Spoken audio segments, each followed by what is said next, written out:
Hello बच्चों, आज की क्लास में हम राजनीतिक विज्ञान का फर्स्ट चैप्टर सत्ता की साझेदारी पढ़ेंगे। ठीक है।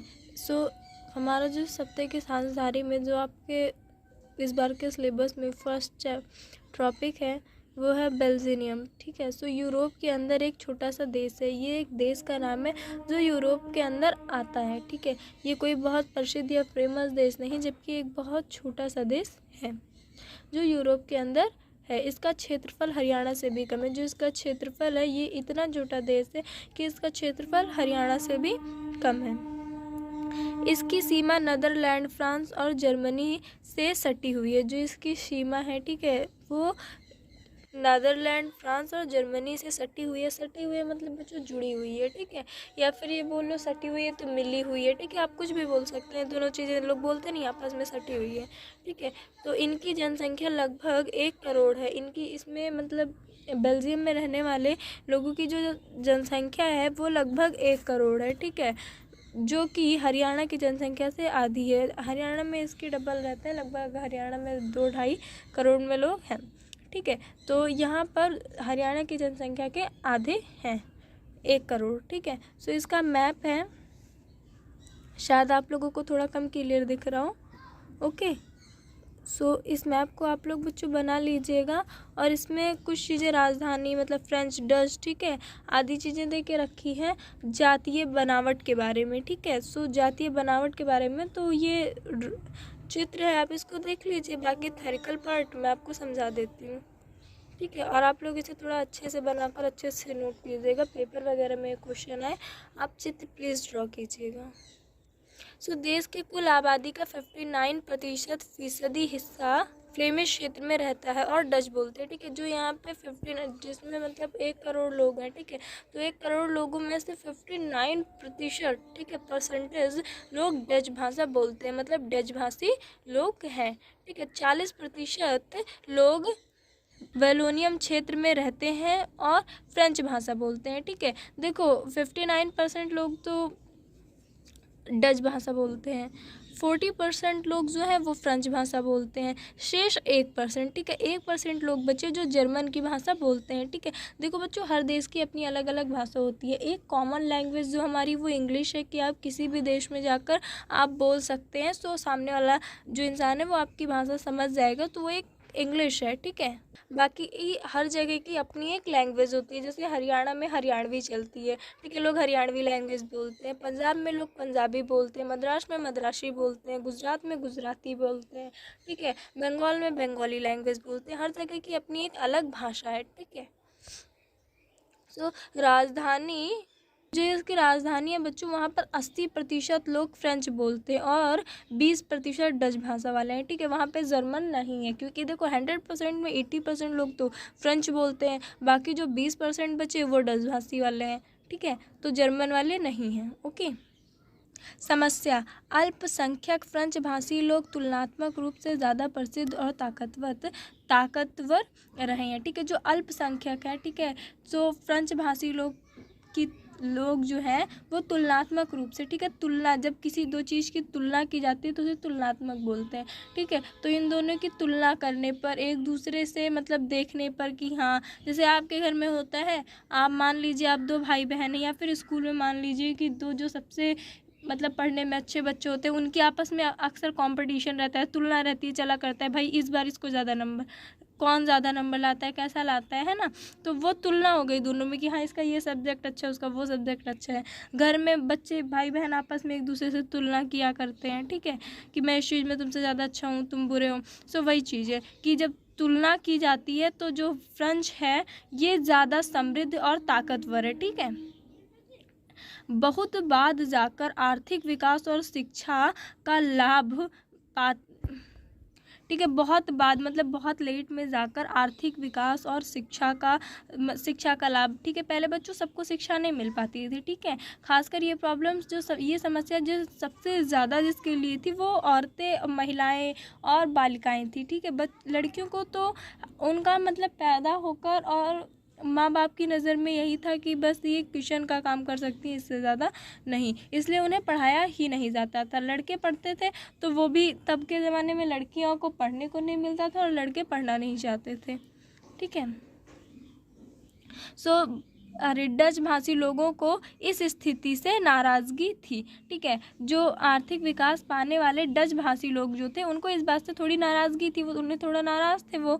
इन दोनों समुदायों का सबसे तीखा रूप जो था, तीखा रूप मतलब बच्चों जैसे कि आप अंदर ही अंदर आपको कोई चीज़ बुरी लग रही है उसको अपने मन में रखी, ठीक है, तो ये दोनों समुदाय थे, इनके बीच सबसे तीखा रूप जो था वो बेल्जियम में दिया। ठीक है, मतलब उसकी राजधानी ने दिया। यह एक विशेष तरह की समस्या थी, यह एक विशेष तरह की इन लोगों के लिए समस्या या फिर प्रॉब्लम बन चुकी थी। ठीक है, डच बोलने वाले लोग संख्या के हिसाब से अपेक्षाकृत ज़्यादा थे। ठीक है, जो डच बोलने वाले लोग थे वो संख्या के हिसाब से तो ज़्यादा थे, लेकिन धन और समृद्धि के मामले में कमज़ोर और मतलब अल्पगत थे। मतलब कि जो देखो वो लोग संख्या उनकी ज़्यादा थी, लेकिन क्या था, उन लोगों के पास पैसा इतना नहीं था, वो लोग समृद्ध और मतलब ताकतवर ये सारी चीज़ें उन लोगों के अंदर नहीं थी। ठीक है, सो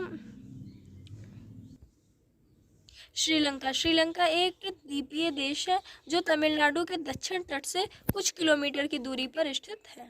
ठीक है, श्रीलंका की जनसंख्या लगभग 2 करोड़ है। ठीक है, लगभग, कंफर्म नहीं, आपको बता रहे हैं लगभग। ठीक है, मान के अनुसार लगभग 2 करोड़ है। श्रीलंका की आबादी में भी कई जातियों के समूह के लोग हैं। ठीक है, श्रीलंका में भी कई जाति के लोग रहते हैं। ठीक है, अपने अपने अलग अलग धर्म के लोग वहाँ पर रहते हैं। ठीक है, श्रीलंका का भी मैंने एक मतलब हल्का सा आप लोगों को समझाने के लिए चित्र मेंशन कर दिया है। अगर आप लोग इसे चाहें तो नोट करें, अगर ना करें तो मैंने थ्योरी में सारी चीज़ें लिख रखी है। बस अगर आप ड्राइंग बना लेंगे तो आपको समझने में थोड़ा ज़्यादा अच्छा रहेगा। ठीक है, सो ड्राइंग आप लोग खुद बना लीजिएगा, थ्योरिकल पार्ट में समझा दे रही हूँ। अधिकतर सिंगली मतलब भाषा लोग बौद्ध हैं, बौद्ध धर्म के लोग अधिकतर हैं, जबकि तमिल भाषी में कुछ हिंदू हैं, कुछ मुस्लिम हैं। तमिल भाषा बोलने वालों में बच्चों कुछ हिंदू लिंग में आते हैं, कुछ मुस्लिम में आते हैं। ठीक है, तो कुछ हिंदू लोग हैं, कुछ मुस्लिम लोग हैं। श्रीलंका में समस्या है जो मतलब सिंगली और तमिल दोनों बोलते हैं। ठीक है, श्रीलंका में समस्या, श्रीलंका में बहुसंख्यवाद। ठीक है, श्रीलंका में बहुसंख्यवाद भी था। ठीक है, 1948 में श्रीलंका एक स्वतंत्र राष्ट्र बना। ठीक है, जो हम लोग देखो श्रीलंका में रहने वाले लोगों को आज़ादी, ठीक है, आज़ादी 1948 ईस्वी को मिली थी या फिर प्राप्त हुई। ठीक है, नेताओं ने मतलब जो नेता थे वो अपने बहुसंख्यक के बल पर शासन पर प्रभुत्व जमाना चाहते थे। वो क्या करना चाहते थे, जो अंग्रेजों ने हमारे साथ किया, और श्रीलंका पे कौन करना चाहता था, सिंगली लोग करना चाहते थे। ठीक है, जो इनके नेताओं ने अपनी बहुसंख्या, ठीक है, उनकी संख्या अधिक थी तो के बल पर, उसकी ताकत पर, शासन पर प्रभुत्व जमाना चाहा। ठीक है, इस वजह से लोकतांत्रिक रूप से निर्वाचन सरकार ने सिंगली समुदाय के प्रवक्ता नेताओं ने अपनी बहुसंख्यक प्रशस्ति के तहत कई कदम उठाए। ठीक है, इन्होंने क्या किया, जो नेता लोग थे उन्होंने कई तरह के कदम उठाए। ठीक है, 1956 में आया एक कानून, 1956 में उन्होंने एक कानून बनाया। वो कानून कौन सा था हम जान लेते हैं। 1956 में उन्होंने ये कानून बनाया कि सिंगली के एकमात्र राज्य भाषा घोषित कर दिया। उन्होंने एक राज्य भाषा घोषित कर दी। ठीक है, विश्वविद्यालयों और सरकारी नौकरियों में सिंगलियों को प्राथमिकता देने की नीति भी चली। ठीक है, कि मतलब जो सबसे प्रथम रहेंगे, ठीक है, वो कौन से लोग रहेंगे, सिंगली लोग। ठीक है, ये लोग प्रथम रहेंगे। ठीक है, बौद्ध मत को संरक्षण और बढ़ावा दिया गया। ठीक है, बौद्ध मत को और संरक्षण और बढ़ावा दिया गया। एक एक करके आए इन सरकारी फैसलों ने श्रीलंका तमिल की नाराज़गी और शासन को लेकर उनमें बेगानापन बढ़ा दिया। ठीक है, देखो अगर आपके अगल बगल कोई रहने वाला आपके साथ दुर्व्यवहार करेगा, ठीक है, कास्ट को लेकर, जाति को लेकर, किसी तरह की कोई भी ऐसी चीज़ करेगा जिससे आपको बुरा लगे, चल जाएगा। ठीक है, लेकिन अगर सरकार यही करने लगी तो नहीं चलेगा, क्योंकि सरकार को कोई एक नागरिक या फिर कोई एक आदमी मिलकर नहीं चुनता है। ठीक है, सरकार को एक समूह चुनता है। ठीक है, सरकार किसी एक या दो इंसान से नहीं बनती है, तो उसके लिए पूरा समूह बराबर होना चाहिए। वो किसी एक इंसान को साथ लेकर नहीं चल सकता है। इसलिए अगर सरकार ऐसा करेगी तो वो आपको मन में नाराज़गी पैदा करेगा। वो एक तरह के लिए आपके अधिकारों का हनन हो रहा है, इसके लिए आप कदम उठा सकते हैं। आज के टाइम पर इतनी सारी व्यवस्था है, ठीक है, लेकिन पहले के टाइम पर ऐसा नहीं था। आज के टाइम पर अगर सामने वाले को कोई प्रॉब्लम है, आप देख रहे हैं, तो आप उसके खिलाफ खुद जाकर आप कर सकते हैं, एक्शन ले सकते हैं। लेकिन पहले के टाइम पर इंसान अपने लिए ही जल्दी नहीं ले पाता था, ठीक है। तो ये क्या करती गई, ये ना तमिल की नाराज़गियों और शासन को लेकर उनमें बेगानापन मतलब जब आप एक ही तरह के इंसान की पक्ष ले रहे हैं तो सामने वाला आपके लिए बेगाना टाइप ही हुआ ना, तो उनमें बेगानापन बढ़ा, ठीक है। परिणाम यह हुआ, रिजल्ट यह हुआ कि तमिल और सिंगनी समुदायों में संबंध बिगड़ते चले गए, ठीक है। परिणाम ये हुआ, रिजल्ट ये आया कि दोनों लोगों के बीच की जो मतलब जो संबंध था, ठीक है, वो बिगड़ने लगा, खराब होने लगा। श्रीलंका में संघर्ष, ठीक है। तो श्रीलंका तमिलों ने अपने राजनीतिक पार्टी बनाई। जो श्रीलंका के तमिल समुदाय के लोग थे, इन्होंने क्या की, इन्होंने अपनी एक राजनीतिक पार्टी बना ली, ठीक है, बनाई, और तमिल को राजभाषा बनाने, क्षेत्रीय स्वतंत्र हासिल करने लगे तथा शिक्षा और रोजगार में समान अवसरों की मांग को लेकर संघर्ष करने लगे, ठीक है। तो देखिए, जो राजनीतिक पार्टी थी वो क्या करने लगी, वो अपने जो उसकी राज्य भाषा बनाने के लिए मतलब वो लोग कोशिश करने लगे, ठीक है। तो उन्होंने क्या किया, तमिल को राजभाषा बनाने, ठीक है, क्षेत्रीय चीज़ों मतलब अपने अधिकार को हासिल करने के लिए, और शिक्षा और रोजगार में समान अवसर, ठीक है। वो पहले क्या होता था कि हाँ, अगर सिंगल लोग हैं तो इनके बच्चों का एडमिशन पहले हो, ठीक है, इनके बच्चे पढ़ें, ऐसा फिर वो लोग चाहते थे ऐसा ना हो, जितना हक उन्हें मिले उतना ही हक हमें मिले, ठीक है। तो वो क्या करने लगे, इसको लेकर संघर्ष करने लगे, ठीक है, अपने लिए वो लोग लड़ने लगे, ठीक है। लेकिन इनकी मांगों को लगातार नकारा गया, लेकिन इन्होंने जो मांग की इसको स्वीकार नहीं किया गया, इसको नकार दिया गया, या फिर ये कह दो इस पर ध्यान नहीं दिया गया।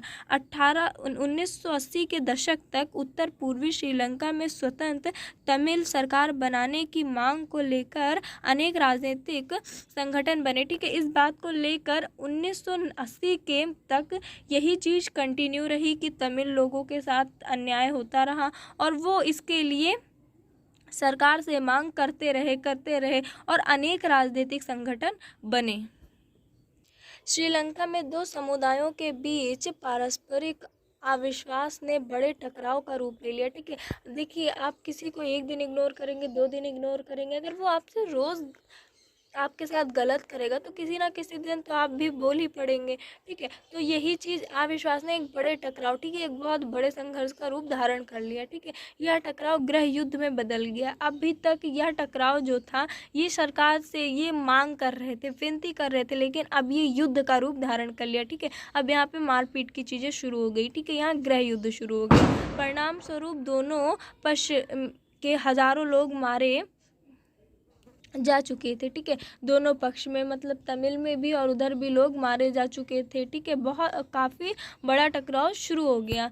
अनेक लोग परिवार उनके मुल्क से भागकर मतलब शरण मतलब वो लोग क्या, बहुत लोग क्या किए, भाग लिए, कहीं दूसरी जगह जाकर बस गए। इसमें भी कई गुना ज़्यादा लोगों की रोजी रोटी चौपट हो गई। देखिए, आप किसी भी जगह से अचानक भाग कर कहीं दूसरी जगह जाएंगे तो आपको रोज़ी रोटी आपको कहाँ मिल जाएगी, आज इतना आसान है नौकरी मिलना, और वो भी तब के टाइम पर, ठीक है। तो उनकी रोज़ी रोटी सब चौपट हो गई, ठीक है। गृह कार्य से मुल्क के सामाजिक, सांस्कृतिक और आर्थिक जीवन में काफ़ी परेशानियां पैदा हो गई, ठीक है। ये जो गृह युद्ध था, इससे लोगों की सांस्कृतिक, आर्थिक मतलब जीवन पर काफ़ी तरह की, हर इंसान के जीवन में तरह तरह की समस्याएँ आने लगी। बेल्जियम की साझेदारी। बेल्जियम के नेताओं ने श्रीलंका से अलग रास्ता अपनाने का फैसला किया। उन्होंने क्षेत्रीय स्तरों और सांस्कृतिक विविधताओं को स्वीकार कर लिया। 1970 से 1993 के बीच उन्होंने अपने संविधान में 4 संशोधन किए ताकि सभी मिलजुल कर रह सके, ठीक है। देखिए, यही चीज़ श्रीलंका में जो गृह युद्ध का रूप धारण कर लिया, वही बेल्जियम में एक समझदारी से, ठीक है, उन्होंने समझदारी से एक दूसरे से आपस से बात कर कर चीज़ों को सुलझा लिया, ठीक है। ये चीज़ अच्छा था, ये वो अच्छा था, बेल्जियम की चीज़ें अच्छी थी, ठीक है। कहाँ के अकॉर्डिंग, श्रीलंका के अकॉर्डिंग, ठीक है। सो बच्चों, आज का टॉपिक हम यहीं तक रखते हैं क्योंकि वीडियो लॉन्ग हो रही है आपकी। सो और इस टाइम दिवाली का टाइम है, तो आप लोगों को कुछ पढ़ने में भी, वीडियो बनाने में प्रॉब्लम हो रही होगी वॉइस में। सो जो अदर वॉइस हैं प्लीज़ आप उन्हें इग्नोर करें। बेल्जियम की जो कुछ बातें हैं वो मॉडल निम्नलिखित है, ठीक है। हमारा नेक्स्ट टॉपिक है ये, जो हम नेक्स्ट टॉपिक आपको बहुत जल्दी मिल जाएगा। सो आज हम यही ख़त्म करते हैं। Thank you. प्लीज़ मेरे चैनल को लाइक एंड सब्सक्राइब कर दीजिए।